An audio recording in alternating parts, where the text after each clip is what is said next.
January 2022 AB 617 Portside Steering Committee meeting. Thank you so much, everybody, for joining us. We're just giving a few minutes for folks to join and to get our YouTube live up and running.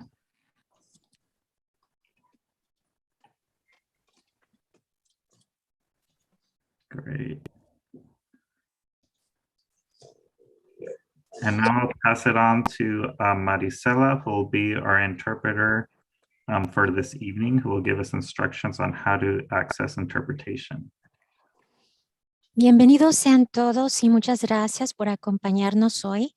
Antes de empezar la reunión, explicaremos las funciones necesarias para acceder a la interpretación simultánea al español.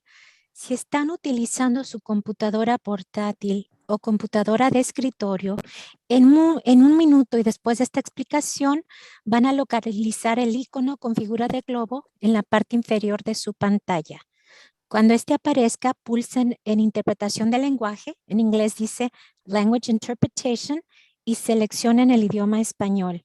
Si están sintonizándonos desde su teléfono, iPad o dispositivo similar, busquen el menú con los 3 puntitos donde dice More en la esquina superior del lado derecho de su pantalla y pulsen interpretación de lenguaje y luego español. Esto va a permitir que escuchen la traducción al español con un 80% de volumen y el audio en inglés se escuchará al fondo con un 20% de volumen. Tienen la opción de apagar el audio en inglés pulsando Mute Original Audio, ubicado en el mismo menú donde eligieron el idioma español. Muchísimas gracias. Ahora vamos a cambiarnos al idioma de español, al canal, los que gusten acompañarnos. Thank you so much. Thank you, Maricela. So, a los que necesitan interpretación, ahora está disponible abajo de su pantalla. Favor de decirme en el chat si están teniendo algún problema accediendo a la interpretación. Muchas gracias. So, hello, everybody. Thank you again for joining us. Happy New Year. We have a good agenda, not too packed to start off the year. Unfortunately, Domingo Vigil from the Air District it was not able to join us today. He wasn't feeling too well, so we'll be covering for him today. And any questions that we aren't able to answer, we'll make sure to get them to him after the meeting. Now I'll pass it on to my colleague Joanny to go over today's meeting objectives and agenda. Good afternoon, everyone. Happy New Year. For tonight's meeting objectives, we're going to learn about and get some feedback on the Port's preliminary health risk assessment. We'll also be providing an overview on the Portside Serp annual progress report and providing an update on AB 617 incentive funding. After approving November's meeting notes and tonight's agenda, we'll start off with the presentation on the preliminary health risk assessment from the Port. And then we will be getting the Serp annual progress report overview from Chewy. And then lastly, the AB 617 incentive funding presentation update from Kathy. And we will finish off with public comments and closing remarks. And then just to kick off 2022, a reminder of our meeting agreement to create space for everyone to contribute, to step up if you're on the quiet side and step back if you've had a chance to contribute, to only have one person speaking at a time, to listen to each other, to respect each other's opinions, knowledge, and perspective, to be conscious of time, and to please speak slowly and clearly for our interpreter. And I'll pass it back to Chewy for roll call. Thank you. Now we'll do a quick roll call. So once I call your name, please unmute yourself and say if you're here or present. So we'll get started with the City of San Diego. Keith Corey. Here. Hi, Keith. Jack Monger. Good evening here. Hi, Jack. Sarah Giobi. I'm here. Hi, Sarah. Lydia Pellicer. Am I saying that correctly? I think you might be muted, but I see. Chewy, I did want to note that Lydia actually works for BAE. So she's been taking Thank over you. for Dennis, who retired from NASCO. Got it. Thank you. We'll make note of that. And sorry, I did realize I was on double mute there, and my last name is Pellicer. Pellicer. Thank you. And welcome, Lydia. Thank you. And Commissioner Sandy Naranjo. Here. Hey, Sandy. Larry Hoffreiter. Here. Hey, Larry. Hi there. Elisa Arias. I'm here. Hey, Lisa. Is Carrie Robinson here? Seeing that, Carrie. Joy Williams. Here. Hey, Joy. Lupita Montoya. Here. Hey, Lupita. Martin Reeder from National City, not here. Is David Welch here? I think David. Roman Partida Lopez. Here. Roman. Dr. Stephanie Yoon. I'm here. Thank you. Is Dr. Alejandro Diaz also here? Not seeing Alejandro. Jose Marquez Chavez. I'm here. Hey, Jose. AC Dumal. Here. Hi, AC. Next slide. Dino Willier. I'm here. Hello. Filomena Marino. Let's see, Filomena. Janice Reynoso.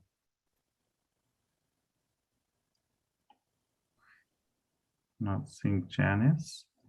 John Alvarado.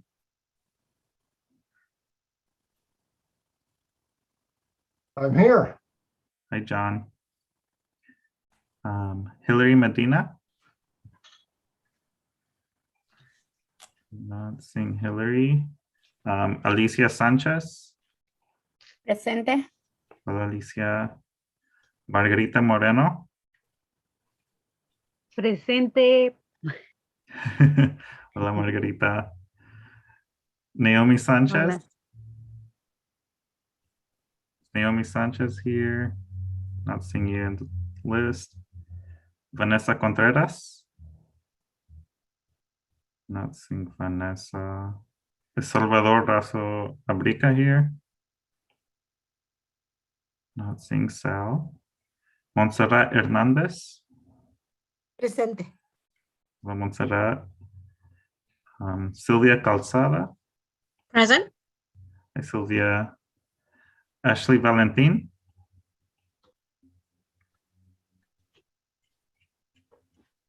Not seeing Ashley. Josephine Talamantes. Not seeing Josephine. Maritza Contreras. Here. Hi, Maritza. Awesome. Thank you, everybody. So we have a few updates that Domingo wanted me to share. So to get started, we, as you may have heard, we have a few new names on our steering committee list. So we'd like to welcome them. Lupita Montoya is joining us as the new alternate member for the Environmental Health Coalition. We also wanted to thank Dennis Dubard for his time as an alternate. Lydia Pellicer will be replacing him as the alternate member coming from BAE. We also wanted to give a special acknowledgement to our colleague Elisa Arias, who serves as SANDAG's representative on the steering committee, who will be retiring later this month.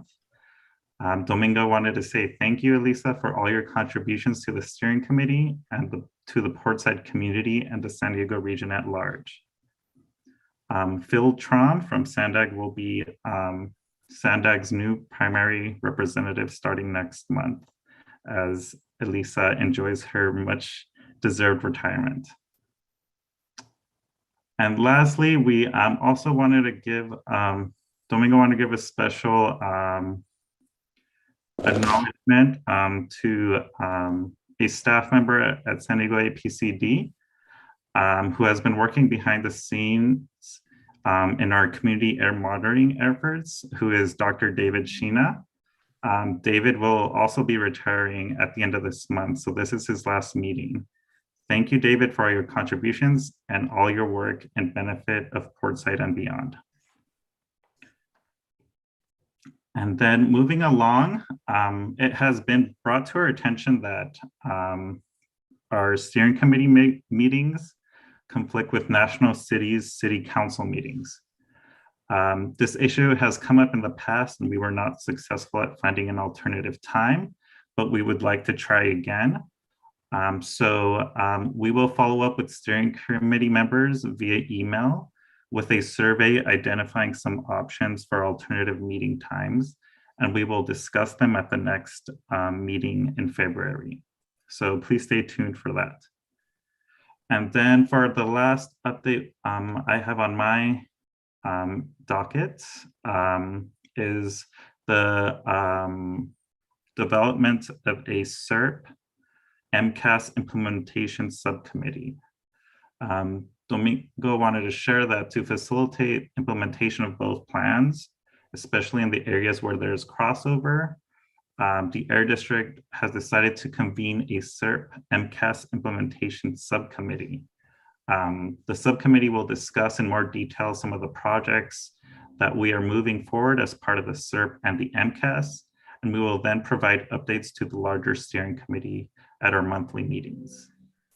The subcommittee will help track priorities for implementation and will provide guidance and assistance to the port's health risk assessment and truck transition plan, which are overlapping priorities in the Portside Serp. We plan on scheduling bi-weekly meetings with the implementation subcommittee, although we might cancel meetings if we don't need them. The meeting will be co-chaired by Domingo and Larry, who will work on developing agendas and sharing them with the subcommittee advance. And I wanted to pass over to Larry to see if he had anything else to add on this. Sure. Thank you, Chewy, and Happy New Year, everyone. Glad to be back in front of you tonight. So yeah, I think Chewy pretty much covered it. I think, EHC actually recommended to our board that we form a MCAS implementation subcommittee, and Commissioner Naranjo was also supportive of that at our last board meeting. So we're very excited about working with APCD, I'm excited about working with APCD and any of you that can attend in terms of implementing a lot of the measures. Just a couple of things. What we're thinking about, Domingo and I, we talk about meeting every 2 weeks. And initially, as you'll see today from the port's HRA assessment and truck transition plan, those are kind of the two things we'll initially want to kind of cover. But I think going forward, maybe at that first meeting, I'd like to work with all of you. As you know, there's between 34 and 38 Mcas initiatives that are near-term initiatives that are underway. So maybe we can map out for the calendar year 2022 kind of various items that are identified. As I said initially, I'd like to kind of get some feedback on the port's health risk assessment and our truck transition plan. Primarily, in a lot of ways. And the other thing I'd like to communicate is the degree to which we could get some community residents to participate, and it would be really, really helpful. We do the best we can, I think, to communicate a lot of this information, technical information to the general population. But it'd be really helpful if we could, again, get some residents to kind of give us that perspective in the sense that this doesn't make sense or this doesn't make sense. So the degree to which any of you can allocate time, it'd probably be about an hour every 2 weeks to help us. I'd really appreciate it. So thanks a lot, Chewy. Thank you, Larry. And are there any other updates from the port besides the subcommittee? I think that's it. I am going to kind of touch at a high level some of the items that are underway, as well as some of the items we already completed by the end of December, but no other formal announcements from us. Thanks. Great, thank you. And with that, I think we can move on to our first agenda item, which is the approval of the November 2021 meeting notes, which was the last time we had a full meeting, and tonight's agenda. Can we get a motion and a second from any member of the steering committee? I would move to approve the minutes. This is Joy. I'll second that. This is Sylvia. Thank you. And then do we have anybody who has any edits or would like to make any changes before we take it for a full vote?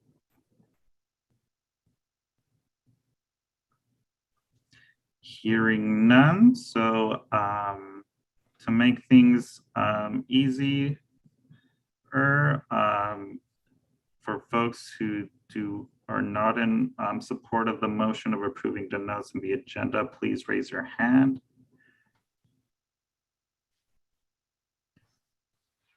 Seeing none, so the meeting notes and tonight's agenda are approved. Thank you. And moving along, I wanted to pass it on to the Port of San Diego, who will be presenting on their preliminary health risk assessment.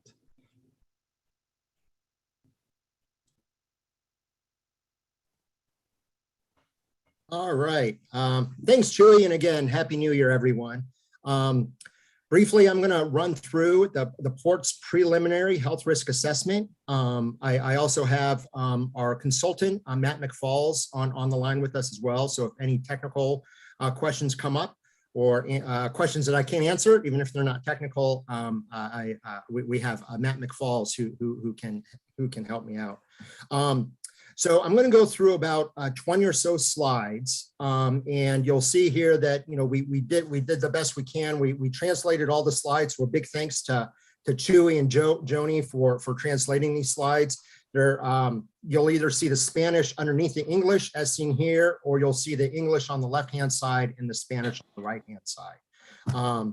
So with that, just a couple of words on the draft preliminary health risk assessment. The first is that it is draft and it's preliminary. So we expect that these figures will change. But one of the things we wanted to do is, as we get information, as we learn information, we want to be transparent and we want to share it with our stakeholders, which is all of you. So we already heard, we presented this information to our Board of Port Commissioners last December, and we heard back from BNSF Railway, for example, and they're providing us with some updated information. So we'll likely make some adjustments based upon their information as we dig into it more. We also got direction to just double check and make sure that all of our assumptions and analysis are correct. So, in line with that, we're working closely with CARB staff and APCD staff who have a lot more experience preparing these than I certainly do at the staff level at the port. But that said, I think that it's kind of our first step, and it's a chance to kind of, better understand how port emissions, specifically at the 10th Avenue Marine Terminal and our National City Marine Terminal, and we also looked at ferry operations, have an adverse effect to the residents in the surrounding communities. The one other thing before we go to the next slide, I just like to talk about is, this is for information purposes. Our board was very clear in terms of what our goals and objectives were in the Mcas when they adopted it in October of 2026. And at a couple of other forums, I know there's been some question, well, now that, the health risk is saying this, are we going to go back? And all that I can say is, this was an objective in the Mcas, and we're carrying it out. We're using the best science and data possible. And, the board has been clear in terms of what our goals and objectives are for the near term as well as long term in terms of the MCAS. So at least at this point, I don't anticipate adjusting or rewinding any of the direction that we received in the current MCAS. So just a couple of caveats at the very beginning. Next slide, please. So first, again, here you can see on the left, we have the English, and on the right, we have the Spanish translation. I'd like to just go through, there's been 4 objectives that we've already completed that were in the MCAS. This is as of 12/31 of 2021. So you can see that preparing an MOU for the air filter program with APCD. We actually got the check delivered to them. I think it was in late November. So that is well underway, and that's to install over 500 air purifiers and indoor air monitoring systems in the homes of eligible Portside community residents. In terms of our own port fleet, we identified the power needs, and we applied for SDG&E's Power Your Drive program. And then the other thing maybe I'll just suggest is it's hard for me to see because I'm not in a room. So Chewy, if you see a hand raised, maybe just feel free to interrupt me and we can address questions as they come up. Will do. Thank you. Next slide, please.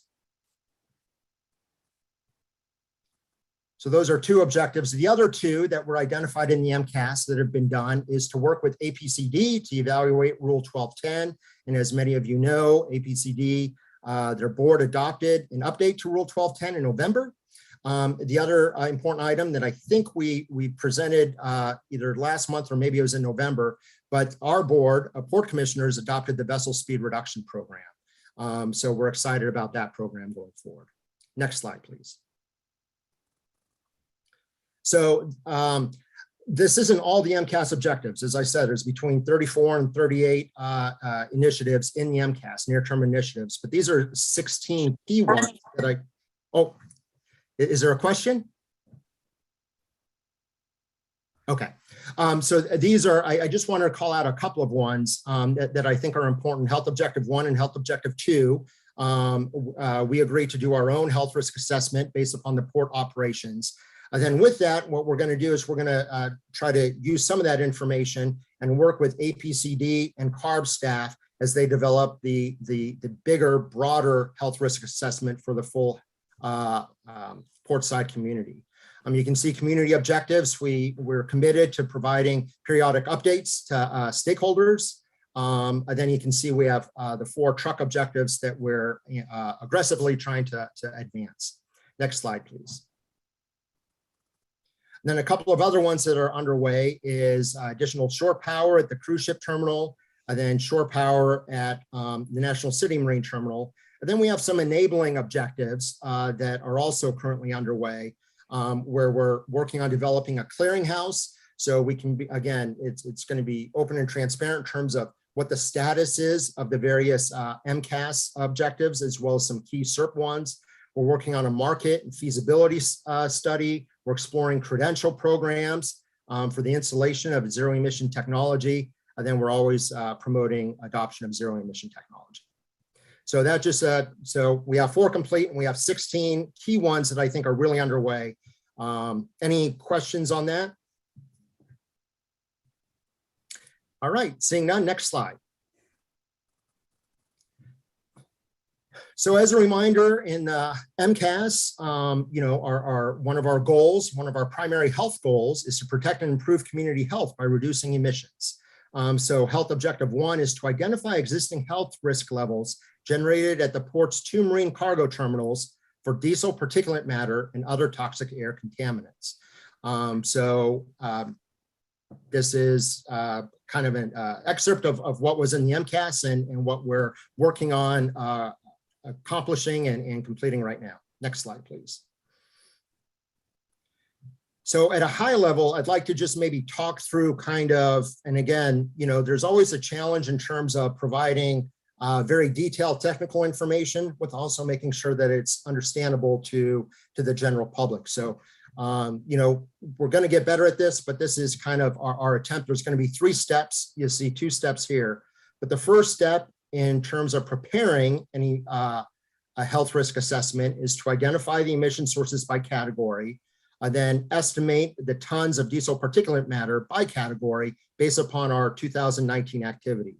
Now, we looked at just emissions associated with the Ports 2 marine terminals, 10th Avenue and National City, as well as nearby ferry activity, just because of their close proximity. Then once we take those emissions, we do a computer simulation to estimate the concentration of DPM at specific locations, looking specifically in terms of where receptors are, homes, schools, and parks. Next slide. Then that leads to step number 3, where based upon that information, we estimate a DPM cancer risk, and this is a probability expressed in X number of cases per million, a probability, not necessarily a foregone conclusion. It's an estimate. Then a couple of other things to note is that cancer risk values tend to be conservative. They tend to be health protective and represented as the maximum risk at the nearest receptor. So we're not looking at the entire community. What we're looking at is we're looking at the nearest residential receptor in, say, the Barologan community, and figuring out what the maximum health risk is at that location. And the thought is, if we can kind of reduce emissions at that particular location, then it'll reduce in other nearby locations. So it's a tool. And again, cancer risk is a probability, not a guarantee. Next slide, please. Larry? Yes. I believe John has a quick question. Oh, please. Yeah. Hi, John.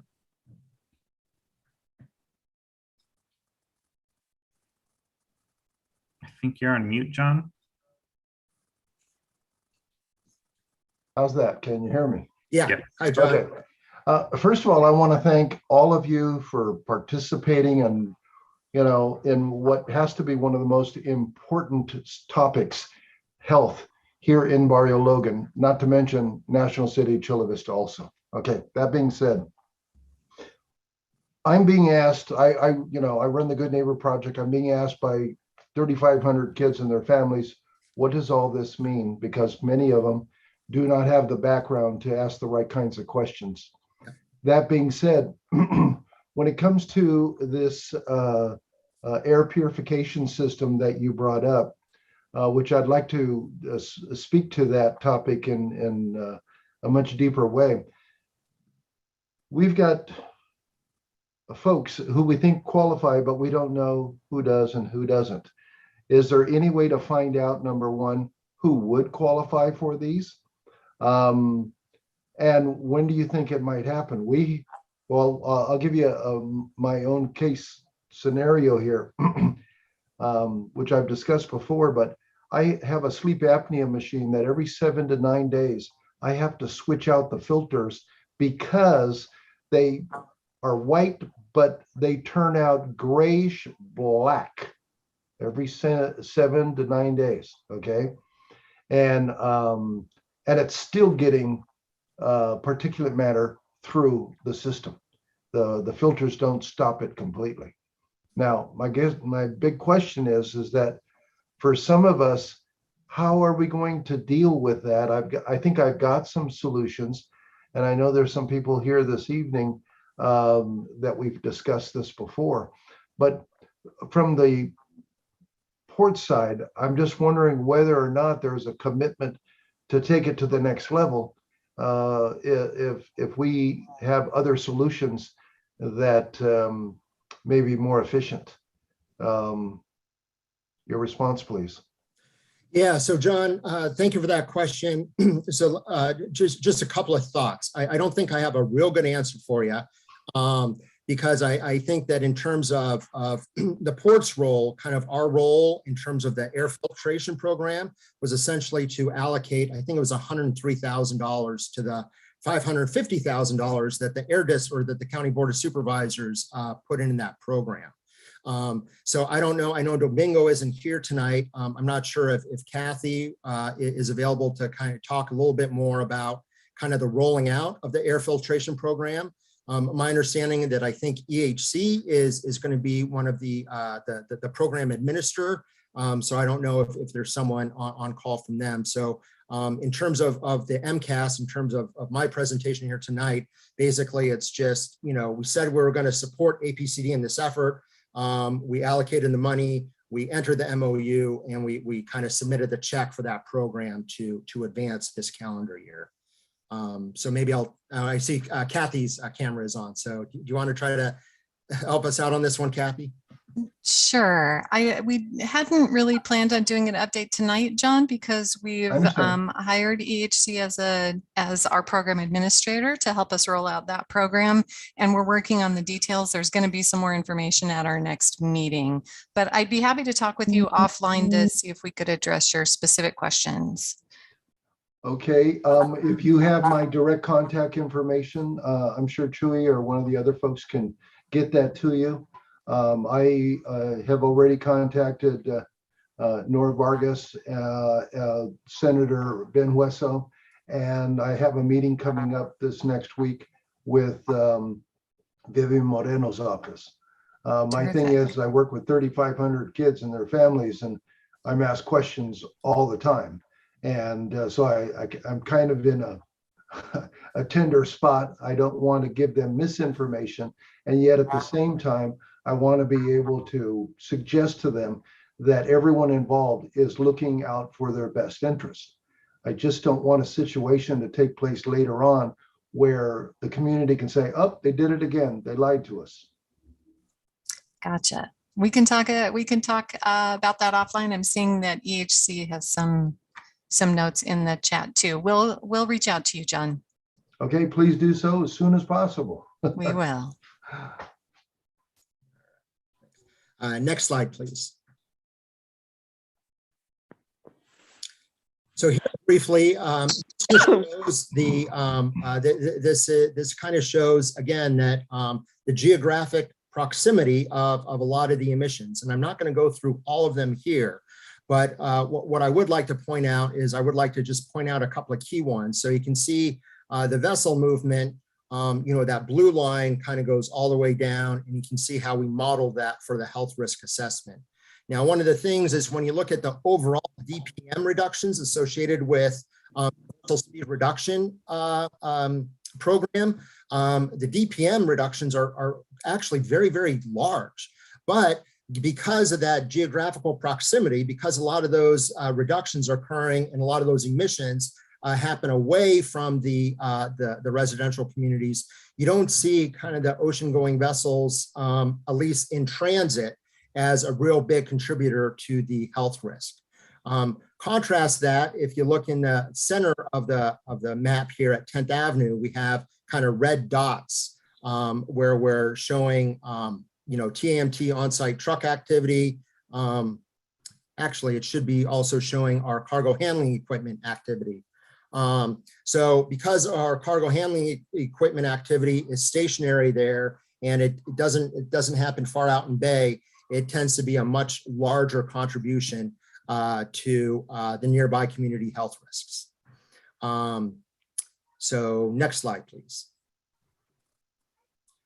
Then the other thing, so these are just kind of call outs to just show that, when we run the analysis, right, it produces these contour maps or isoplets.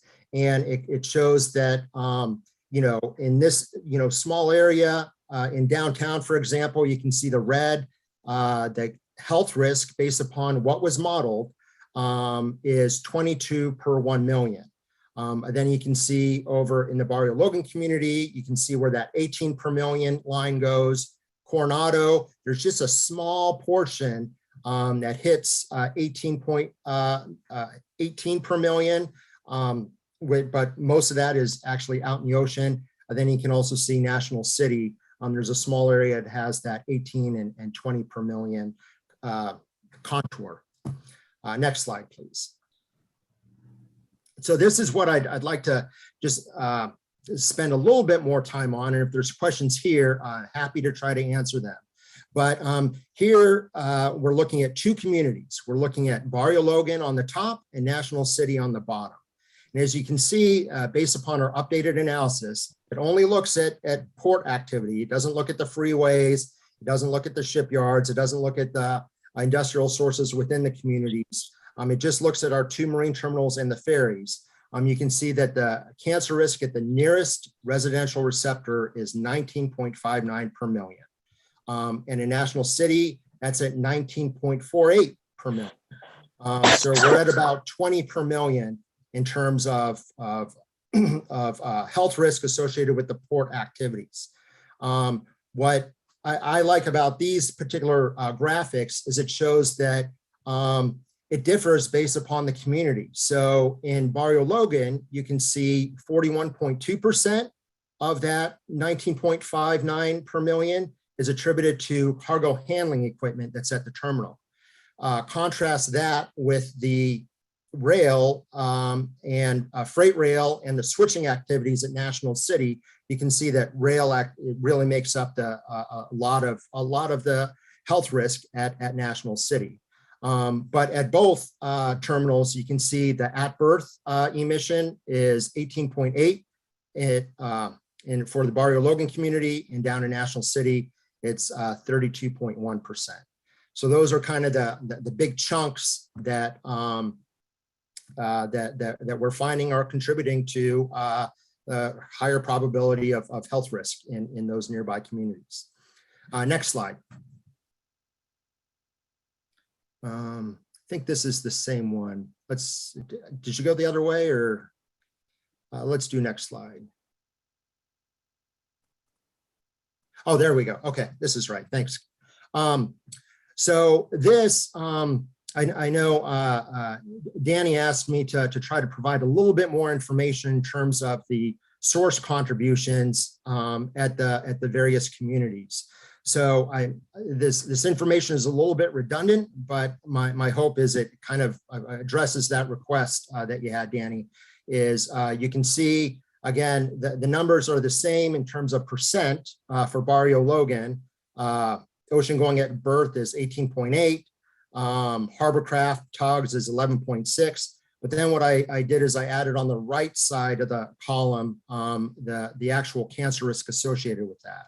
So you can see that, you know, all things being equal, the big one at the 10th Avenue Marine Terminal, or for the Barrio-Logan community in particular, is really the cargo handling equipment, which yields about a 8.06 per million cancer risk. And then National City, sorry, I apologize, our translation got a little confused, but left-hand side is Barrio-Logan in English, and right-hand side is National City in Spanish. So hopefully we can, it's not too confusing.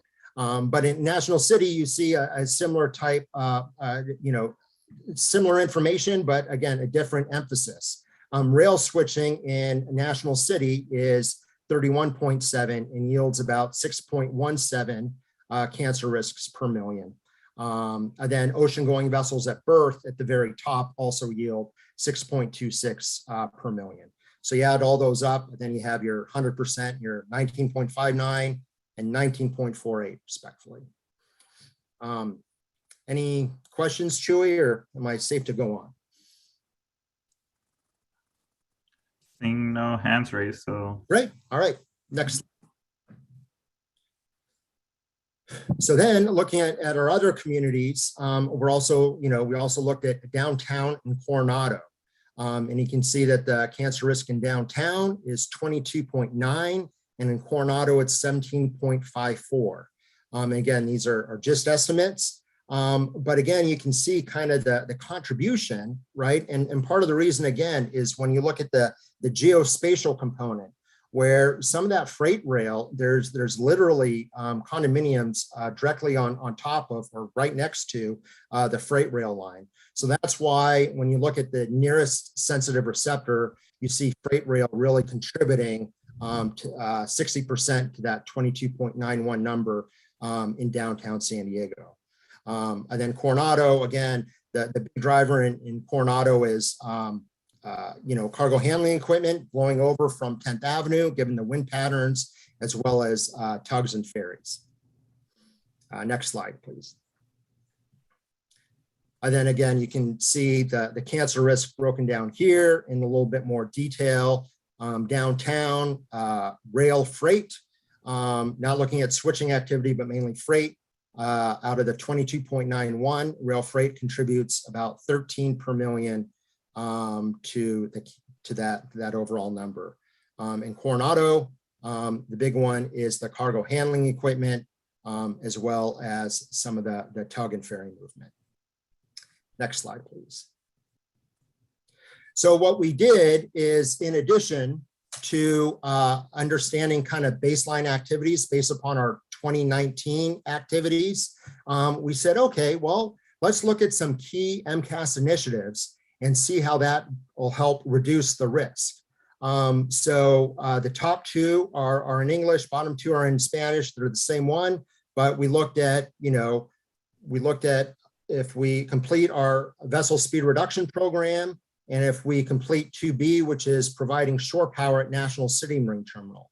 We also looked at initiating and I should say implementing the first all-electric tugboat in San Diego Bay, as well as electrifying those short-run ferries. And again, the Mcas states are 2026 on both of those. Shore power is 2025 for National City. Although we're hoping, at least on some of these, that we can get them done sooner than that. But you can see that they're in progress. So we looked at commercial harbor craft and ocean-going vessel objectives. And then next slide, please. And we also looked at cargo handling equipment and heavy-duty trucks. So for cargo handling equipment, we looked at if we replace the 20 highest emitting pieces of cargo handling equipment by 2025, and if we're able to get 100% of our cargo handling equipment electrified by 2030 as one. Then heavy duty trucks, we looked at the Mcas goal objective, I should say, to have 40% of all of our truck hauls at both 10th Avenue and National City to be zero emission by 2026.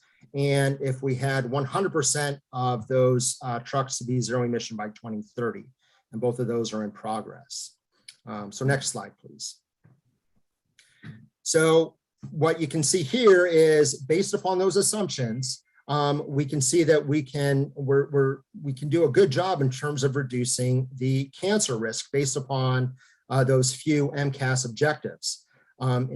Again, assuming cargo throughput is about the same, and again, we meet those objectives. So in Barrio Logan, the health risk goes down from 19.59 in 2019 down to 11.11 in 2026. Then with our 2030 goals that we assumed, it goes back down again to 9.42. If you go to the far right in National City, you can see that National City goes down from 19.48 in 2019 to 13.47 in 2026 and 11.33 in 2030. Next slide, please.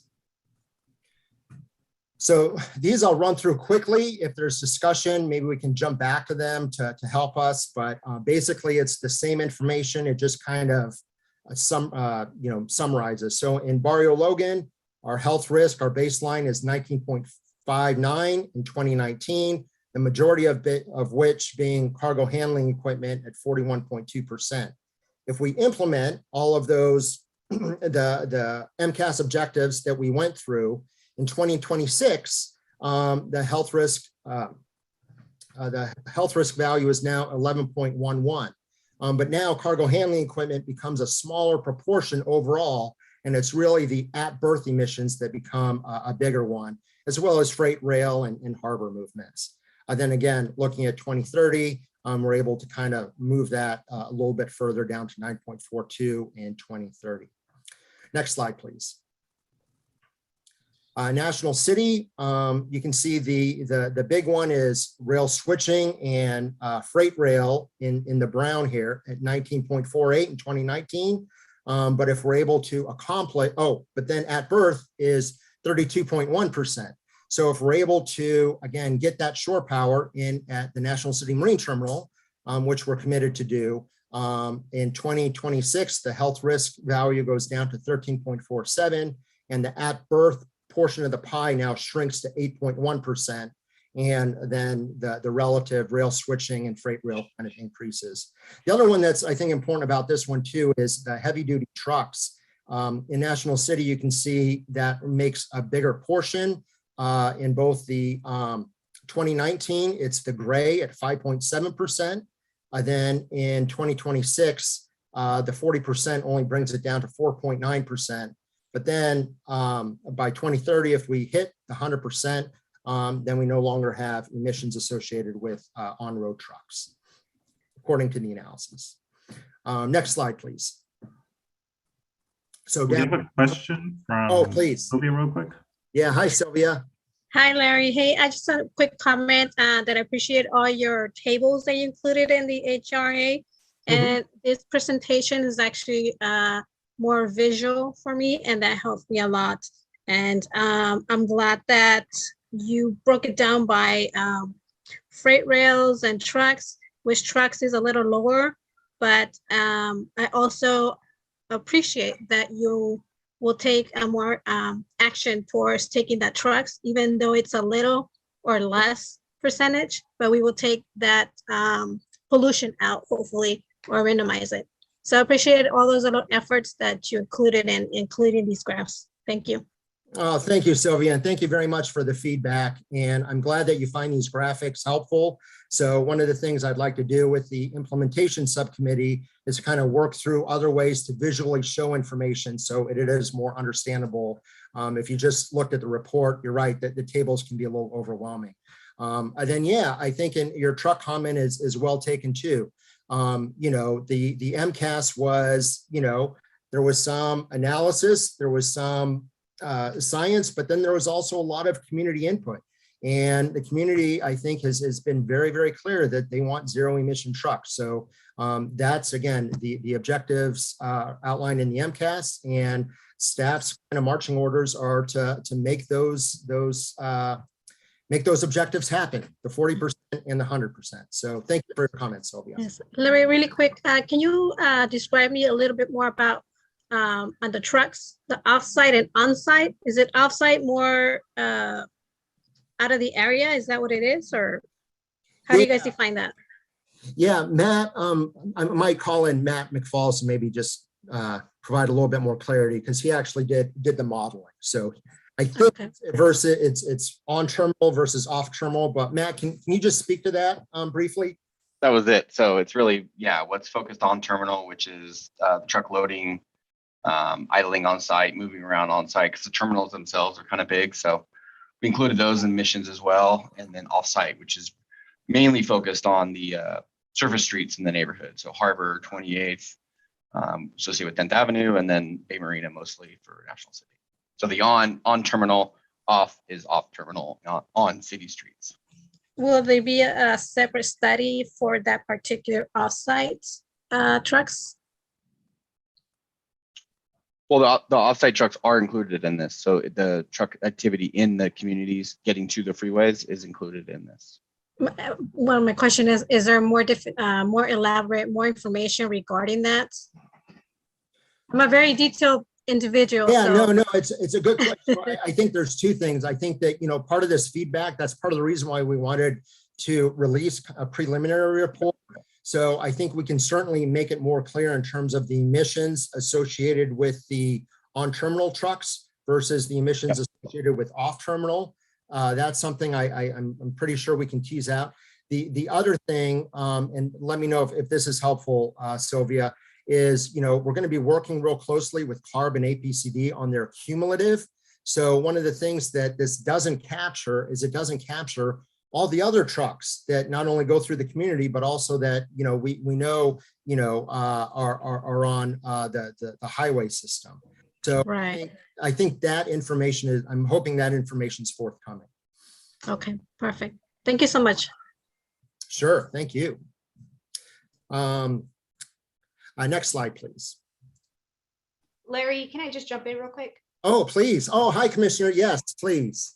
Hi, Sylvia, I want to thank you for your questions. And I just want to encourage everyone on the steering committee, just repeating what Larry just said, is that Any question you have, please feel free to email to Larry or Chewy, so Chewy can forward to Larry, because every question is important. So any question you have that you need clarity on this analysis, we definitely will love them and definitely will get back to you. So I encourage everyone on this committee to ask any question. There's no such thing as a dumb question here. Every question you have is important because we want to make sure we have the community input in this process. Thank you, Commissioner. Yeah, thank you, Commissioner. I also wanted to raise Dr. Yoon's comment, thanking Larry for the presentation and reminding folks that reducing cancer risk by improving air quality also means reducing risks for other health problems like heart and lung disease. Yes, absolutely. Yep. So the main item I wanted to call out on the Coronado one is, again, you can see in 2019, the cargo handling equipment in yellow is a big contributor. Then the ferries in green is 7.6. In 2026, the cargo handling equipment goes down to 11.11, and the ferries are eliminated again because, you know, the Mcas, as well as, quite frankly, CARB regulations is going to be requiring those ferries, those short-run ferries, to be zero emission by 2025 or 2026. So, anyways, you can see that source is essentially eliminated as in terms of DPM emissions. Next slide, please. So that in a nutshell is, again, our preliminary draft HRA. I did just want to talk at a high level. We're also moving forward on several truck objectives. So you can see here we have the blue in English and the green in Spanish. The first one is to develop a heavy-duty truck transition plan by June 2022. So my colleague Phil is taking the lead on that. I'm helping him out as I can, but we're advancing that fast and furiously. Truck objective 1B, we're committed to doing, which is a short-haul zero-emission truck program by the end of this calendar year. So we're going to be moving forward with that simultaneously as well. We're also moving forward with the creation of a truck registry to track zero emission truck implementation. And we're going to have that done by June 30th of 2023. And then finally, the Mcas directs us to identify 4 locations for zero emission truck charging by the end of this calendar year. So as you can see, part of the reason for the implementation subcommittee that we're requesting, and part of why I want to start out on the health risk assessment and the trucks, is because we have some deadlines approaching pretty quickly here. And we want to make sure, again, that we work with all of you on the steering committee, that, you know, our information is correct and accurate, and that's also understandable. Next slide, please. So next steps is Chewy talked about the Serp Mcas implementation subcommittee. So we're looking forward if you can respond to Domingo by the end of this week. If you want to serve on that subcommittee, that would be awesome. And again, I really encourage, I know a lot of the community residents, it's hard to kind of juggle time, but your input was so helpful on some of these other committees that we worked on. So if any of you can find the time to help us out, I'd really appreciate it. I also just wanted to make sure everyone was aware that we're going to return to our board of port commissioners in March with a preliminary zero emission truck transition plan. And then we're hoping to complete the final health risk assessment in the spring, summer timeframe. We want to work with the implementation subcommittee as well as technical staff from CARB and APCD on fine tuning the final report. Then our goal is to, in June, have a final heavy duty zero emission truck transition plan. So those are upcoming items. Next slide, please. And this is just a resource for all of you. Hopefully, when it's posted on the web, if you just click, you can see we have the Mcas website, which has some good information. Then we have a link to the Maritime Clean Air Strategy. Again, this is This is the final that was adopted in October.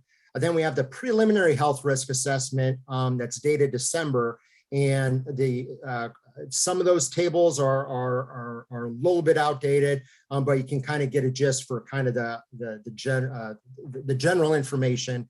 The information in this slide deck is what is the most up-to-date information we have. So with that, I'll turn it open to any questions or comments in conversation and Commissioner Naranjo, I know you have the National City tonight. I don't know if you wanted to make any other closing comments before we wrap up, or if we just want to get into community comments. Yeah, I do have to jump off for the National City Council meeting, but I do want to mention and the previous slide, those are important dates, so please put that on your calendar. I encourage every single one of you to attend. Our board meetings are at 1 p.m. and if you can make our board meetings, that will be fantastic. We also do our board meetings. We have an interpreter as well who interprets live in Spanish, so there is a special link. If you cannot find a link, please feel free to email me and I'll make sure to get the link so you can participate and you can provide comment. Again, just like the Serp, your participation is what's going to make it strong. So I encourage all of you to really look out for every detail and participate in it. And with that, I'll step back and I see Montserrat with her hand raised. Thank you.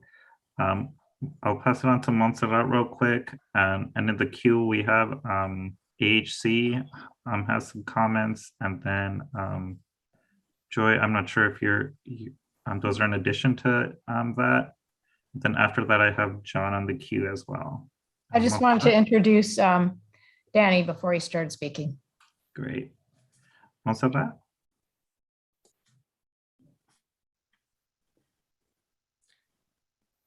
No te puedo oír, Montserrat.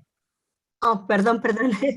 Ya, bueno, mi comentario es que les agradezco mucho que estén compartiendo esta información de este Health Risk Assessment, pero queremos que haya transparencia en este documento, ya que por lo que estamos viendo es muy técnica la información y yo creo que va a haber muchas preguntas de parte de la comunidad y pues sí nos gustaría que hubiera respuesta a nuestros comentarios o preguntas que tenemos para poder estar más preparados para lo que es el final de este documento. Entonces, si se pudiera hacer que contesten nuestras preguntas, ya sea aquí mismo en esta reunión o en algunos de los otros lugares que ustedes el puerto está visitando para dar la información, sería muy bueno, ¿verdad? Porque sí, es mucha información y yo creo que hay mucho todavía que ver y que analizar. Gracias. Thank you, and I'll do a quick translation of that. Montserrat thanked Larry and the port for the presentation. She urged for more transparency in the development of the health risk assessment and noted that it's very technical. She'd like questions from the community to be answered here and in other places where the port engages, as it'd be good for everyone to get a better understanding of this information. Absolutely. Thank you for that, Montserrat. Then I'll pass it on to Joy and EHC. Yes, good evening, everyone, and thank you, Larry, for that presentation.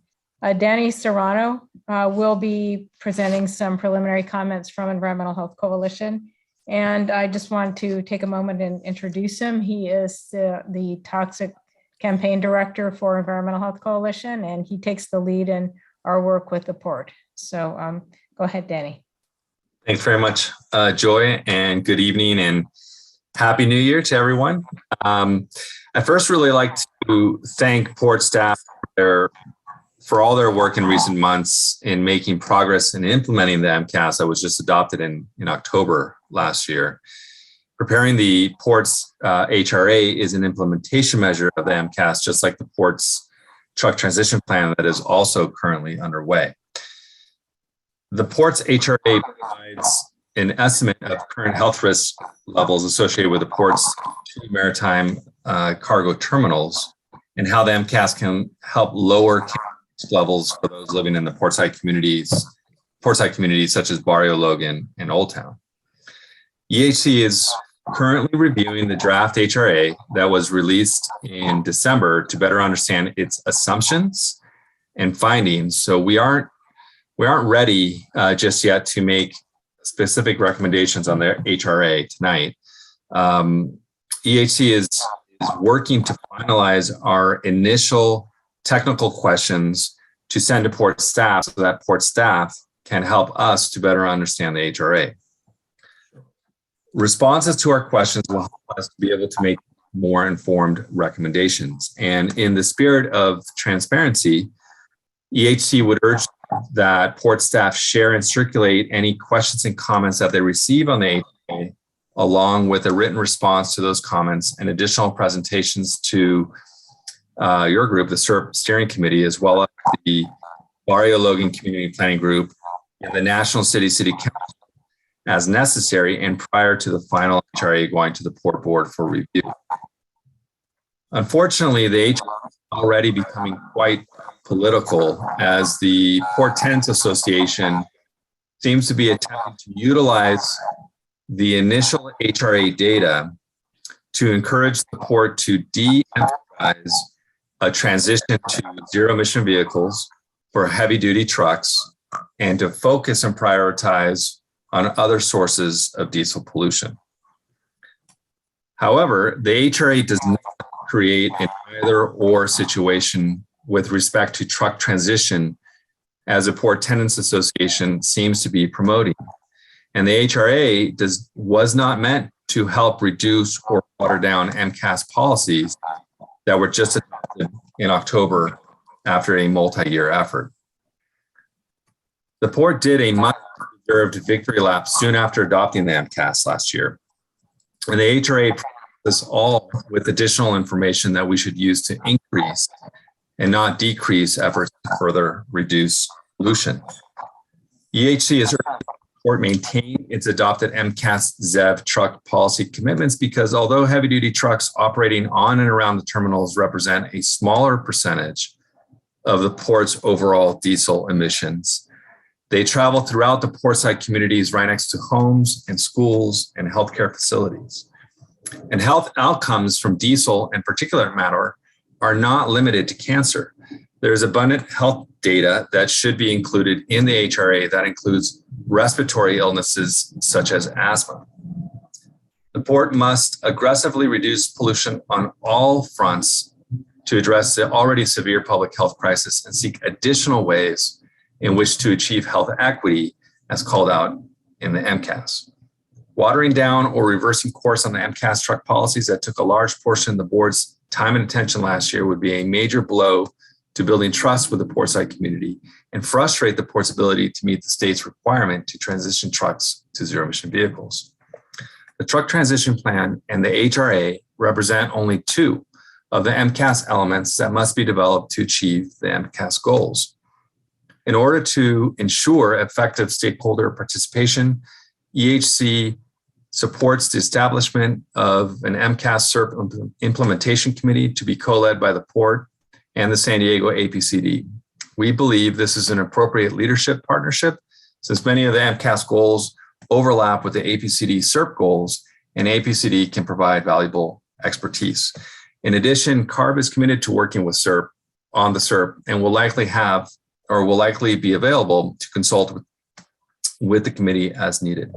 And I want to thank Larry for his comments tonight regarding the port's ongoing commitments to the MCAS policies, as well as the port's commitment to helping to establish an MCAS Serp implementation committee. EHC looks forward to collaborating with the port and APCD to implement the MCAS and Serp and continues to find ways and will continue to find ways in which we can push the envelope to reduce all pollution sources until health equity is achieved. And that's my presentation. Thank you very much.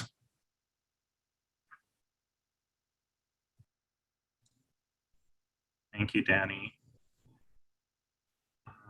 Larry, Do you have a response or? No, other than I just want to, thank Danny, thank Joy for their comments. We, again, this is information and looking forward to, but again, the challenge I think going forward is to, make a document that's accessible, that people can understand, but also kind of addressing, making sure that the assumptions and the analysis is clear. So the degree to which, we can work together on the upcoming implementation subcommittee, I'm really looking forward to that because I'm always struggling. Do I put this in or do I take it out? And do I, simplify this? Is it losing meaning? So just thank you very much, Danny. Thank you, Joy. Thanks to EHC for the past 2 years. They've been right there alongside the port, working with all of you at the 617 steering committee, trying to figure out, the best way of advancing emission reduction projects. So thanks to everyone. Thank you. And next in the queue, I have Maritza, then John, then Vernon. Go ahead, Maritza. Hey guys, good afternoon. So I am a Logan resident, and last year was a big one for us as a community and just our health in general because of the approval of the MCAS. So for too long, you guys know we've been, our well-being has suffered at the hands of pollution, and having a document in place to rectify those damages is really reassuring. So I want to thank the port for all of its efforts that have contributed to righting these wrongs, preparing the HRA and studying the sources of pollution in the port, along with informing the community of their findings, and shows a true transparency that we're not used to receiving. But it really helps us affirm that those were not just empty promises last year.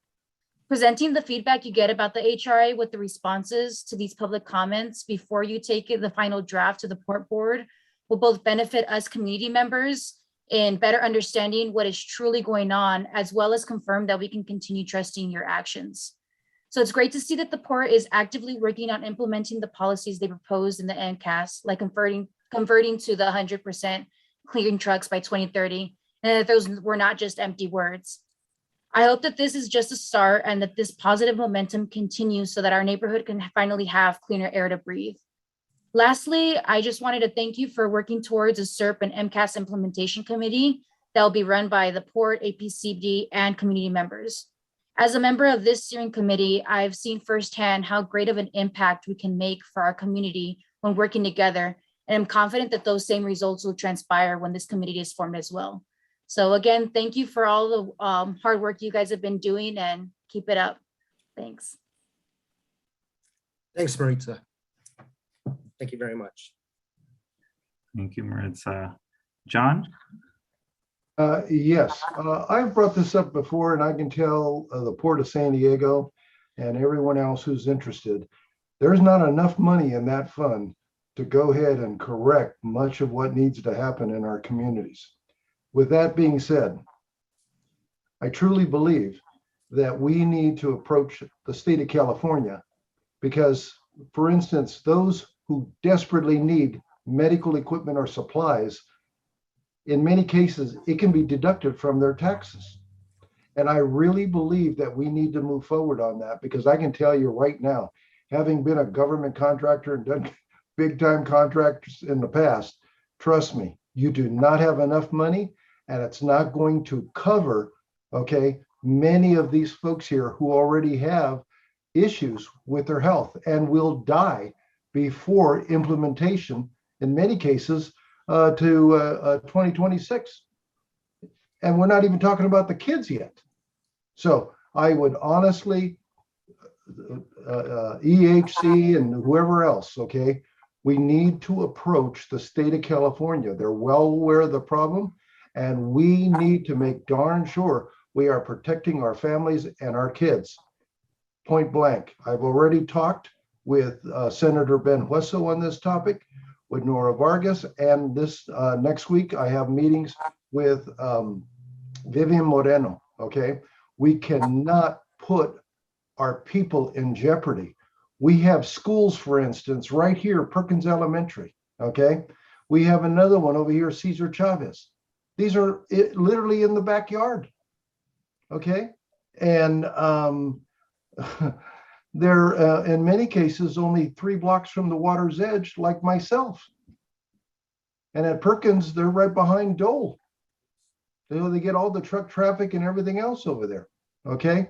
Now, I appreciate and I really want to let you know that I'm not complaining as much as I'm looking for solutions that will work for all of us. Okay. I can tell you this, the port tenants and the shipyards and whatnot, I'm just so thankful that they've gotten involved and are willing to participate at the highest level. So I'm very happy with that. And I just want to tell you, Larry, thank you so much. And if EHC or anyone else wants to contact me, please, Chewy, give them my information, okay? Because we have to make this happen, period. Okay? And I love the fact that we're all working together for a positive resolution, not like in the past, where one group was against the other group and we got to get rid of the Navy and so on and so forth. No, please. Okay. Let's all come together. Even though we have differences of opinion at times, let's find the proper solution. Thank you so much. And thank you for really taking this. I loved your visuals on this. That was beautiful. Okay. Thank you. And thank you so much. And we need more of this. And well, what can I say?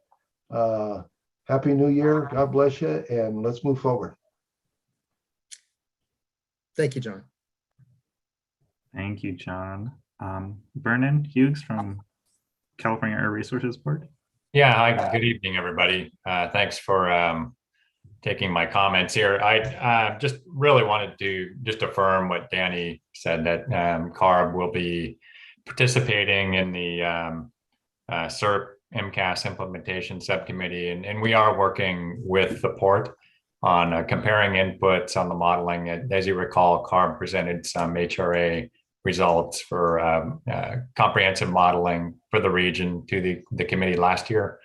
So yeah, we are comparing those inputs, the modeling approaches, and that's certainly something that can be brought to the subcommittee in those discussions as well. But again, just wanted to affirm that that CARB will be involved and support the committee. Thanks, Vernon. Thank you. Any other questions or comments for Larry?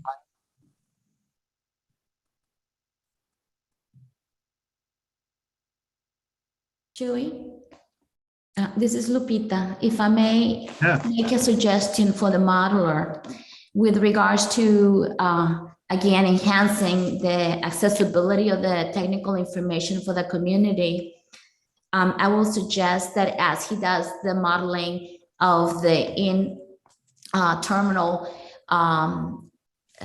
trucks versus the out terminal, he can do a contour of what that actual spatial resolution is, so people can see what they mean, just like they're used very effectively. The other graphics, I think he can do something simple like that that will really help people. Got that. Thank you. Thank you for that suggestion. I'm writing it down. Thank you. Larry, I would personally love that. I Okay, previously good. requested that, so. Great. Thanks. Perfect. I did want to note Alicia's comment in the chat. She wanted to thank you for this presentation, but it is a lot of information. So I would like you to tell us what are your strategies to reduce pollution, since here in National City, we have a high percentage of diseases due to pollution. Is that a question that I should address now, or something that should be addressed in the kind of maybe a little bit more clearly in the forthcoming HRA? Hola, hola Larry. Yo hice el comentario en el chat. Pues si lo puedes contestar ahorita y si no, pues para la próxima, pero si me gustó mucho tu presentación, pero es demasiada información. So, Entonces, Yeah. como a ti se te haga más fácil, ¿ok? Gracias. Sure. So while we have everyone, maybe if I could have Chewy just go back to slide 15 and 16. So this won't address everything, but the MCAS is a document that essentially has 34 initiatives to reduce emissions, or essentially reduce pollution. Oh, you had it. Go forward. It's the one with the tables with objectives and goals. Yeah, it's after this one, I think. There it is, right there. Yep. So I'm sorry. So the MCAS, we identified essentially, 34 kind of near-term strategies to reduce pollution in the MCAS document. And it does. There's a lot of words. We try to use graphics when we can, but I can certainly, if you want to follow up with me separately, I'm happy to have a meeting with you. Maybe we could include Commissioner Naranjo as well, because I know she's really engaged with residents. So I can certainly go through those 34 strategies that we outlined. But in terms of the health risk assessment, we looked at these key ones that you see here. So for objective 1, we said, okay, what if we have our vessels slow down 40 nautical miles away from shore as opposed to 20 nautical miles. So that was one strategy. That didn't, when we did the analysis, it doesn't reduce the health risk that much. But then we also looked at commercial. Oh, then if you look at 2B, we have at berth shore power. So on that one, when vessels are at berth, when they're next to the dock, instead of running their auxiliary engines as they're unloading the cargo, the at berth, what we're going to do is we have an objective by 2025 to have them connect to shore power. So that way they don't have the emissions spewing from the vessel. So those are 2 of the big ocean going vessel ones. And then commercial harbor craft, those are smaller vessels, but there's tugboats that guide essentially the cargo vessels into berth. And we're on track to get the first all electric tug in operation. So that'll help reduce the emissions with that source. And then for our short run ferries that go from Fifth Avenue Landing and the Embarcadero to Coronado, to have those ferries be electric. So those are kind of 2 main ones. And then if you go to the next slide, the other ones that are included in the analysis is replacing 20 pieces of cargo handling equipment by 2025. And replacing all of our cargo handling equipment with 0 emissions by 2030. So that'll help reduce, that's another one of our strategies. And then as we discussed before, we also looked at trucks. So if we can have 40% of trucks that come to our 2 marine terminals, 40% of those trips to be 0 emissions by 2026 and 100% to be 0 emissions by 2030, that's kind of another one. So we looked at these key strategies to say, if we advance these strategies, how will that reduce the health risk? And at least according to the analysis, it shows that, yeah, we'll see some benefit in 2026 and 2030 as a result of these. So that's kind of a quick high-level overview. But again, feel free to reach out to me, or my contact information is at the back of the page, and feel free to include Commissioner Naranjo, because I know she really likes working with residents, and happy to talk about it with you in more detail. Thank you, Larry. I think John has one. Okay, more muchas quick gracias. question. Gracias. Yeah.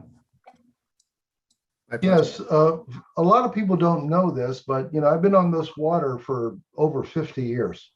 And my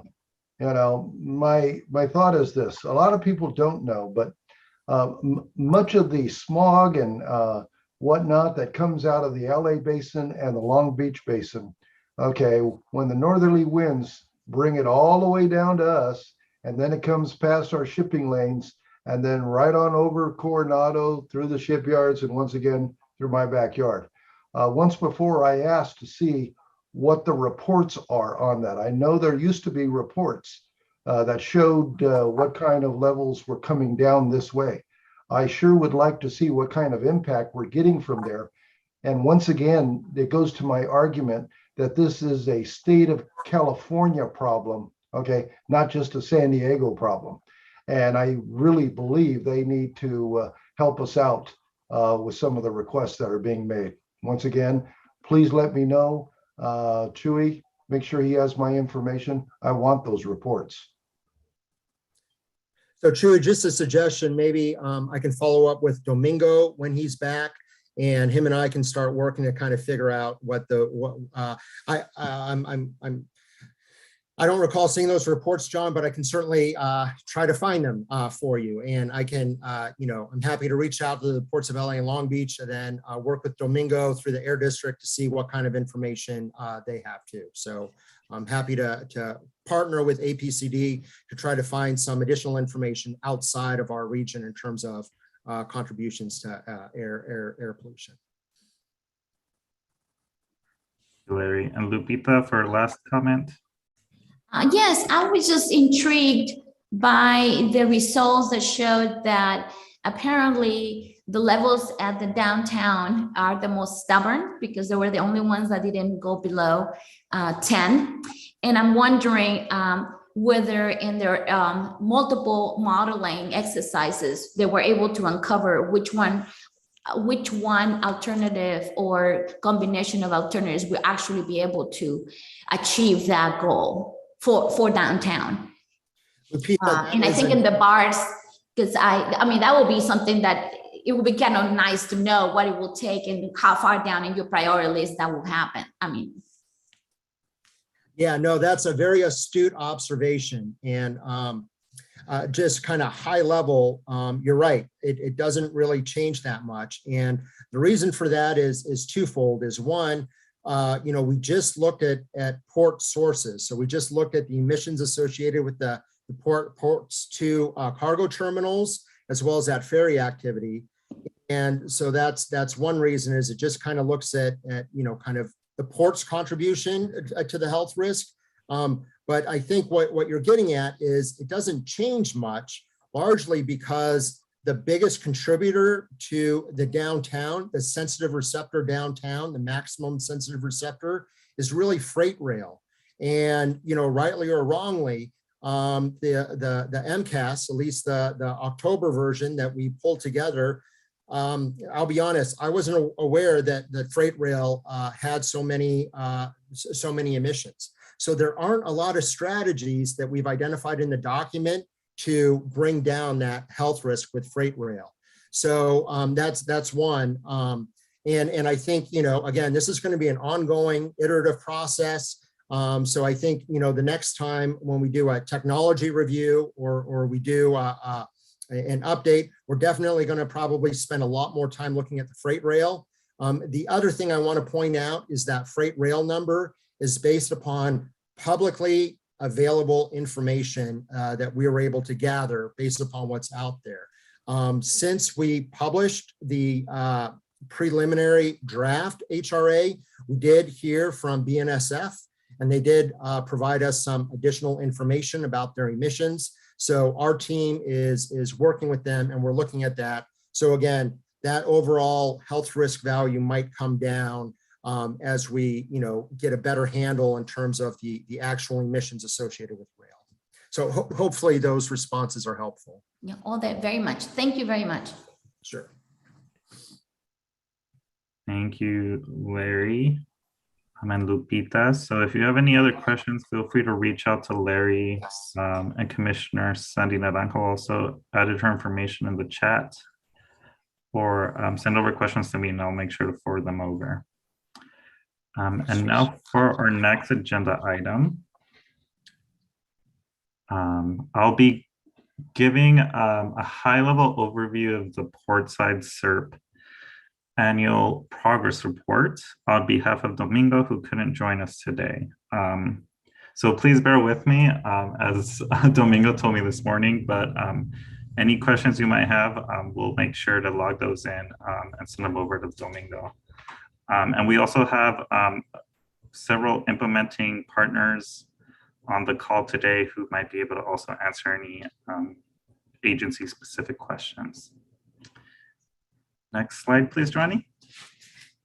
So quick background on the annual progress report and Serp. Next slide. So annual progress reports are required by Assembly Bill 617, which is the legislation that created the Community Air Protection Program.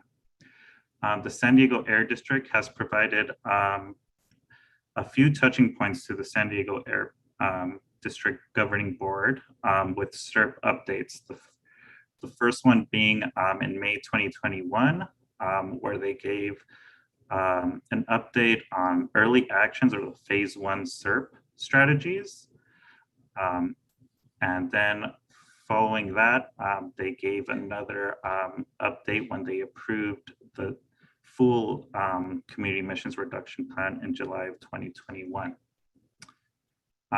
They have also been providing regular updates to the Portside Community Steering Committee at these meetings on a monthly basis. And then in December, published the annual progress report on the APCD website, distributed to steering committee members over email in December, and submitted it to the California Air Resources Board. Next slide, please.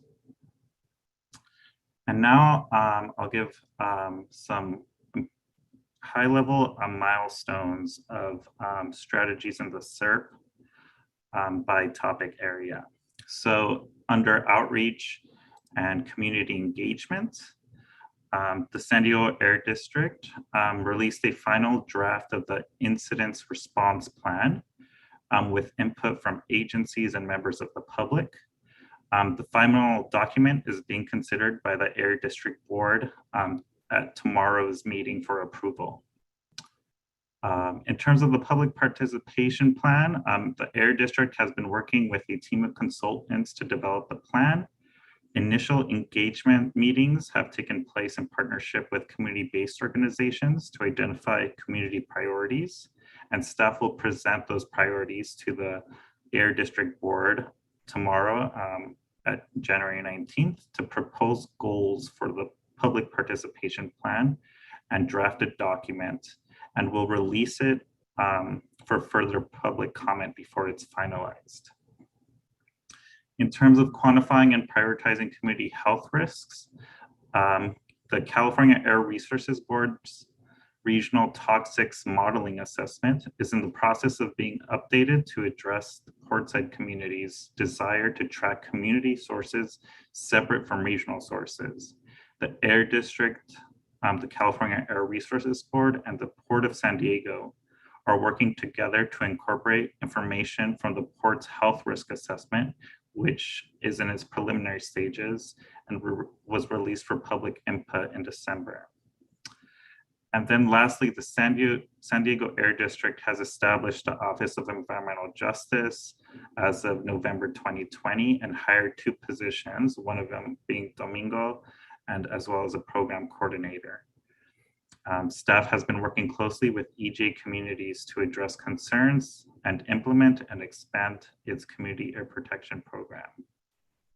Next slide, please. In terms of incentives, the Air District worked with the California Air Resources Board staff to create additional flexibilities for incentives. Air District staff also conducts participatory budgeting exercises with the Portside Steering Committee to prioritize funding opportunities. For the next point, the Environmental Health Coalition has been hired as a contractor to implement a residential air monitoring and filtration program, which we've heard about at a previous meeting. The program, which is funded in collaboration with the County of San Diego and the Port of San Diego, is scheduled to start the spring of this year. And lastly, Air District shares incentive opportunities through social media and email through a robust distribution list, including contacts with local jurisdictions and agencies in the port. Next slide. For rule development, there are a couple of rules that have been amended or adopted. The first one being Rule 1210, reducing the cancer risk threshold from 101 million to 10 and 1 million. Additionally, the Air District Board adopted amendments to Rule 1401 to lower the threshold at which facilities must apply for and obtain a federal Title V operating permit. And adoption or amendment of additional rules will include Rule 61.2 to further control of mobile transport tanks loading, and Rule 67.0.1 with controls on architectural coatings. Next slide. On the enforcement side, the Air District established a supplemental environmental project program to work with violators to use fines to help fund projects that benefit the community with a focus in the Portside community. Currently, the Air District is working with schools and community groups to add approved projects and working with facilities that have received violations to settle a portion of their fine through the Supplemental Environmental Project Program. Since the implementation of the Serp, the Air District has doubled the number of idling inspections in the Portside community by conducting vehicle idling sweeps in the area twice a week.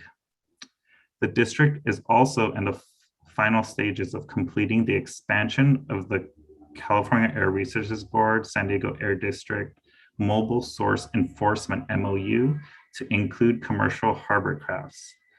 Increased enforcement of these emission sources are expected to improve air quality in the region and benefit the Portside community. Domingo also wanted to remind folks that Air District does have a 24/7 complaint line, which is listed here, which we can also add into the chat later. Next slide. In terms of heavy duty trucks, the port has deployed a total of 5 zero-emission trucks in 2 marine terminals within the Portside community and is currently working on achieving additional emission reductions from replacing older cargo handling equipment and from several additional projects. The Air District is also supporting dedicated truck routes, including route signage with arrivals and departures, truck route brochures in English and Spanish, a truck hotline, as well as cooperations between the Maritime and Harbor Police with Air District on enforcement. The report also highlights the Harbor Drive 2.0 improvements included in the SANDAG recently adopted 2021 regional plan. And further, as we heard in the previous presentation, Caltrans is currently conducting a California statewide truck parking study, which looks into identifying truck parking needs. Next slide. On the land use side of things, the Barrio Logan community plan update was adopted late last year, which includes measures in support of land uses that serve as buffer between industrial and residential uses in the Portside community, reduce exposures for sensitive receptors within 500 feet of port, freeways, and industries, and support urban greening. The Port of San Diego and SANDAG's Mcas and regional plans, respectively, were also adopted, which included a number of projects that improve transportation efficiencies. Next slide. On the Working Waterfront, the Port facilitated the development of an all-electric Crowley e-tug and is exploring electrification infrastructure for harbor craft. And at the 10th Marine Terminal Terminal, the Port has also has 2 zero-emission UTRs or yard trucks and was awarded funds for 2 zero-emission heavy-duty forklifts, 2 zero-emission reach stackers, and 1 zero-emission container handler. On the Navy end, the Navy is operating in-port onshore power to the fullest extent practical when ported at the base. Then the shipyards have implemented policies requiring air compressors to be powered by zero emission technology or Tier 4 engines. Next slide. And then on advocacy efforts, which are always ongoing throughout the implementation of the Serp. The annual report highlights that a number of agencies have utilized the platform of the Portside Steering Committee meetings to gather input and support projects that benefit the community. The Portside Steering Committee has submitted a number of letters in support of projects that are in support with the goals of the Serp, including projects such as the Scripps Hydrogen Hybrid Coastal Research Vessel Project, as well as the Urban Corps Urban Forestry Workforce Development Tree Planting Program, and other measures as well. Next slide, please. Then for next steps, as mentioned earlier, the Air District will be working with the Port to develop a Serp Mcas implementation subcommittee, which we encourage folks to please join as your schedule allows. And then the Air District will continue to provide ongoing updates to the Portside Steering Committee as more implementation measures for the Serp are taken. And then for the next annual progress report, the Air District will be preparing one, which is due October 1st of this year. And that is all the remarks Domingo had given me. Thank you for listening through those. It was a lot of information, so please let us know if you have any questions. Or if any of our partnering agencies have any other updates they'd like to share.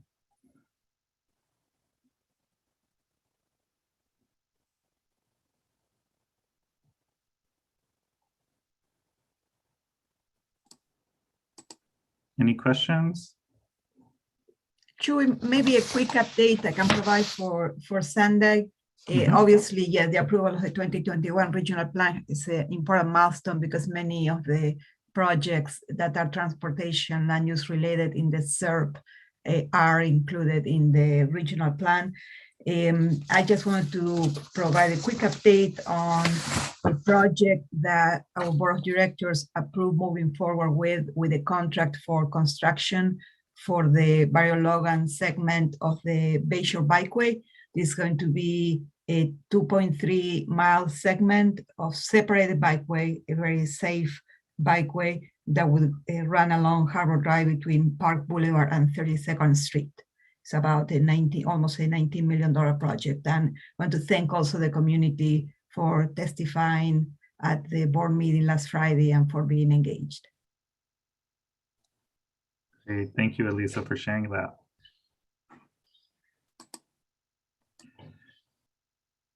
Any other questions or comments on the Serp annual progress report?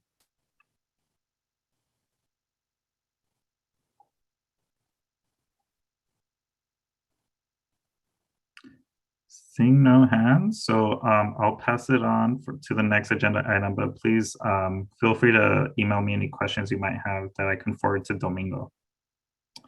And now I'll pass it on to Kathy Keehan, who's going to give us an update on AB 617 incentive funding projects.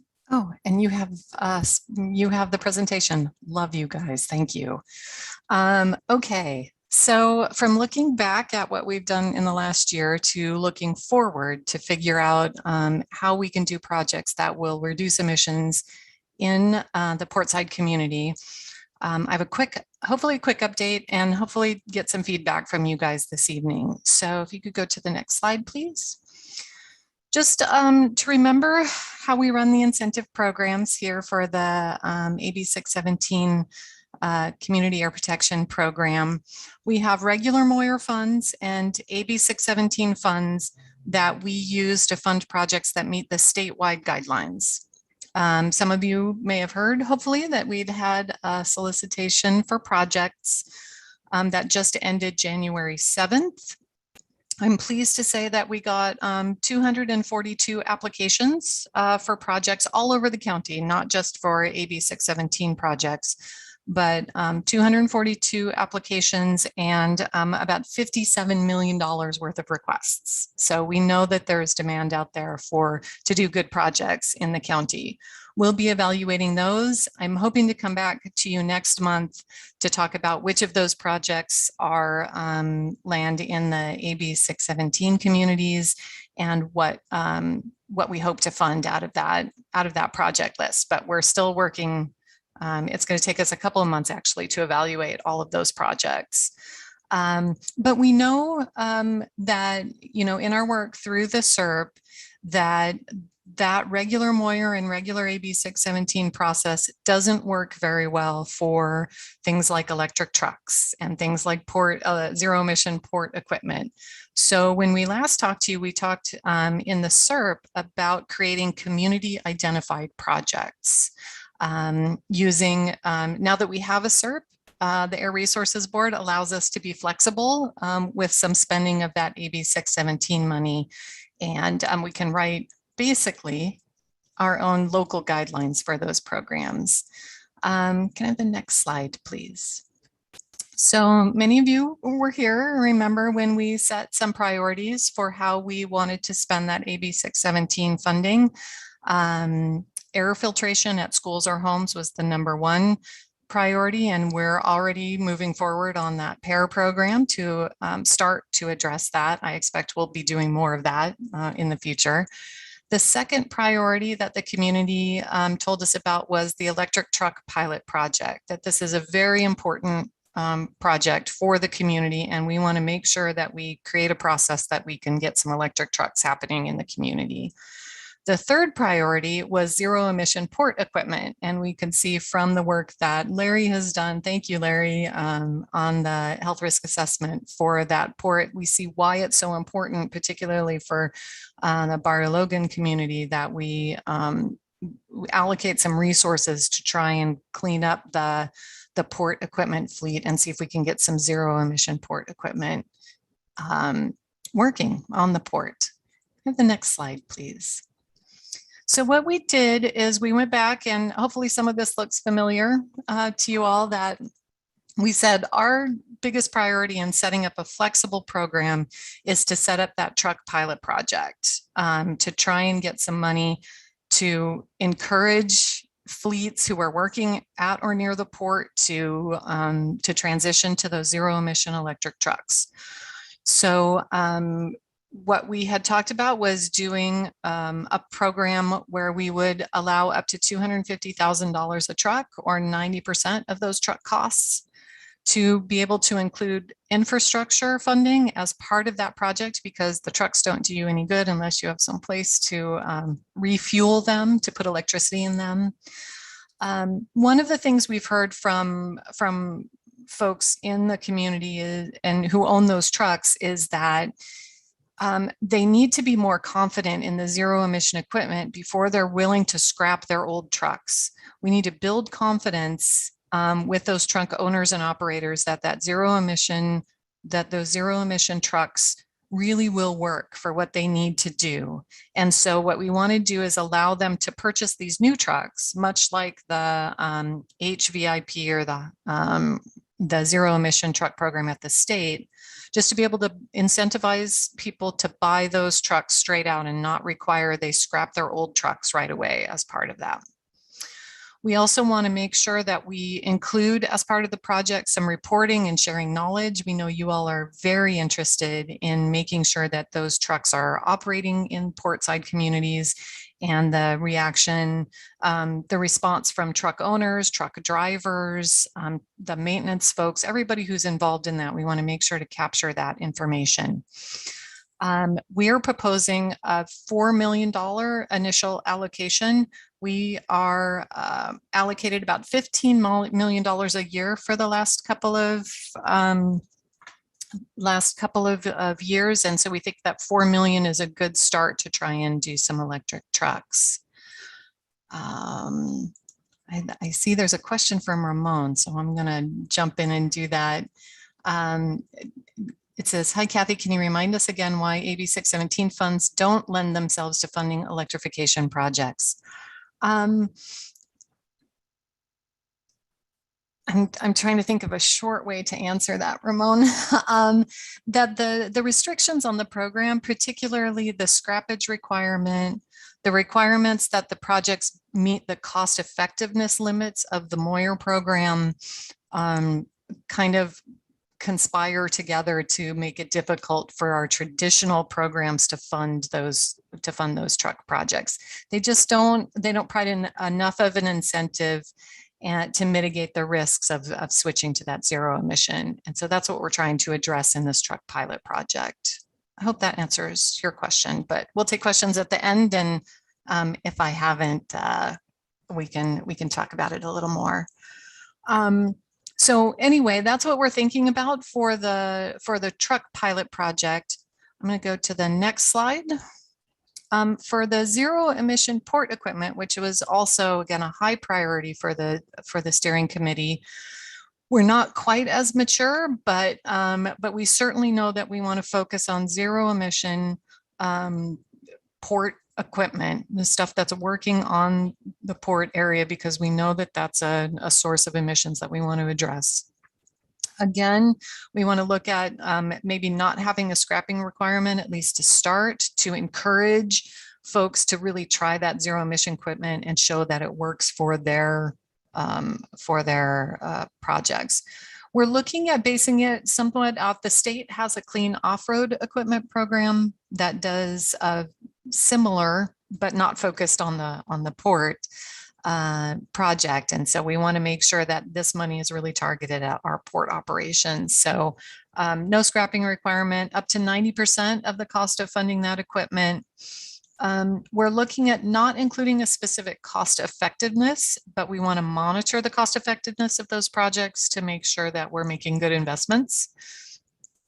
We need to discuss with equipment owners what an appropriate funding cap would be, or if there should even be one. So a lot of this equipment is still very expensive, and we want to make sure that the program is going to work for us. And we're proposing a $3 million initial allocation of money, that a $3 million start to a zero emission port equipment program. So next slide, please. So basically what I'm hoping to get from you all today is if you support, or if you have any objections to the work to this proposal tonight, I'd really like to hear those tonight. We want to move forward to be able to send a draft proposal to the Air Resources Board so that we can get their approval to start a program and get those trucks and that zero emission equipment going right now. So, well, not right now, but as quickly as we can. I wish it was right now. So anyway, that's what I'm hoping to ask you all tonight. I can see that there are questions from Sarah, Giobi, and then Joy Williams. Should we have Sarah? Do you want to go first? Yeah, excuse me, Kathy. Thank you for the presentation, and thank you for doing such good thoughtfulness in this process and considering some of the feedback that you've received. I think we've spoken before, and I've told you that one of the concerns we have in the shipyards is that we are often locked out of these programs because they're designated for port equipment, which is further defined usually as goods movement. Are you anticipating those same restrictions on these, or do you think port means just operating in the port area?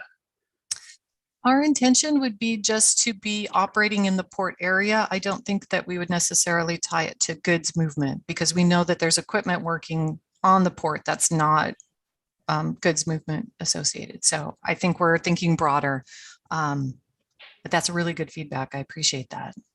Great, thank you. Joy, you had your hand up. Hi, Kathleen, thanks for that presentation. It's really exciting to see the ability to think more having more flexibility in how this gets allocated. So that's good to see. And I think, we're okay with the no scrap requirement.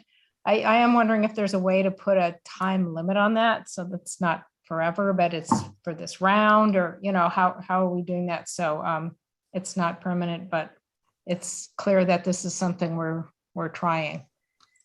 I think that's a great idea, Joy. We will work on figuring out a way to include that in our proposal to the Air Resources Board. But I agree with you that we certainly wouldn't want it to be open-ended forever, because we want to see that transition of equipment. You achieve those emission reductions when people stop using the diesel equipment and use the zero emission equipment. So that's a very good point, and we'll include that in our proposal to the Air Resources Board. Thank you. Great. Were there any other questions or comments?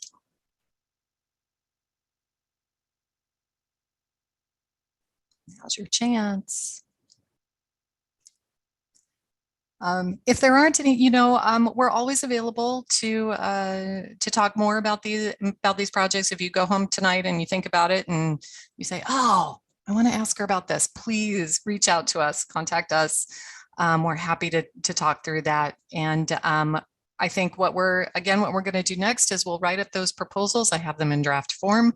Now that we've heard from all of you, we'll try to send those up to the Resources Board for feedback and move forward on these projects. So thank you for your time tonight.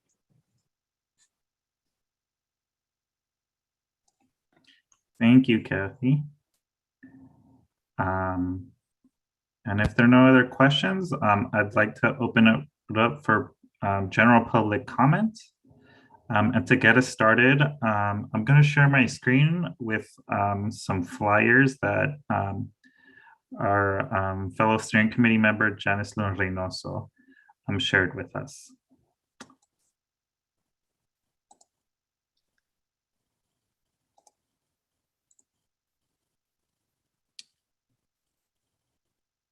Janice, you can unmute and share now. Thank you. Thank you, everybody. Thank you, Kathy, for the presentation and the opportunity to chime in. Definitely advocating for continuity of this, more green spaces.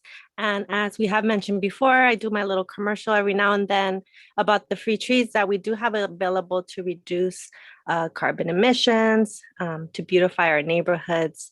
So we do have those available to residents of the Logan Heights area, Logan, Barrio Logan, and National City. There's some flyers there with the QR code. You can reach out to us at Mundo Gardens or Tree San Diego, Branch Out San Diego. I know it's a lot of information, but hopefully we can get an email out to you all. This Saturday, we have a tree steward training. And what that means, you can attend online. It's a 2-hour training where you can learn how to care for trees, how to properly plant them and care for them so that they have longevity and they're able to clean our environment and provide shade in our community as well. And then it'll also give you more insight if you want to become a canvasser throughout the community to get more people to get their trees. Thank you so much. And there will be Spanish translation if needed as well. Reach out to us. I will put the Zoom link on the chat, and then also in our information so you can reach out directly to us. And Joy, could we possibly get these out or if I can send you a better version to email to the community that's in attendance today? Yes, of course. Okay. Anybody have questions about this?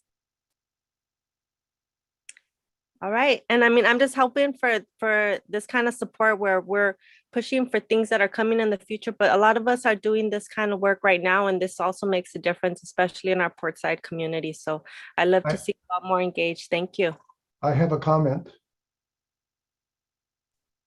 Thank you. Go ahead, John. Okay. Very interested in trees. Years ago, I was a foreman for Davy Tree Company. And so I know quite a bit about them. And if you could reach out to me, send me some information, Chewy, can you get that to her? And yeah, I'd be very interested in that, actually. Perfect. Yeah, I'll give Janice your email. Fantastic.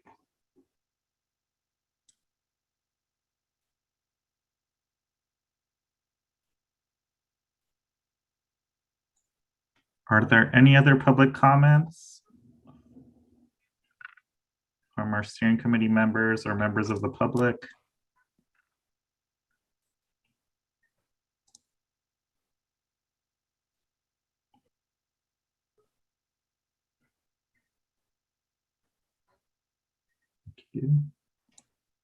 Kathy, I see that Joy had another comment for funding flexibility. I saw that one. Thanks, Joy.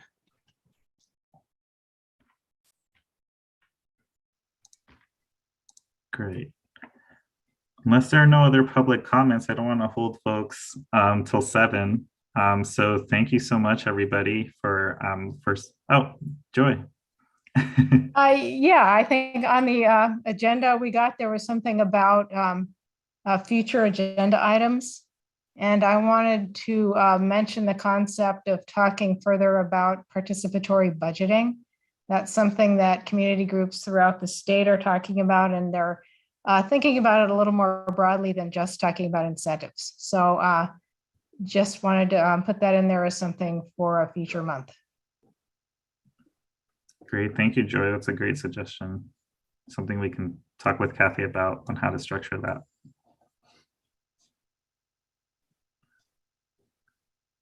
Perfect.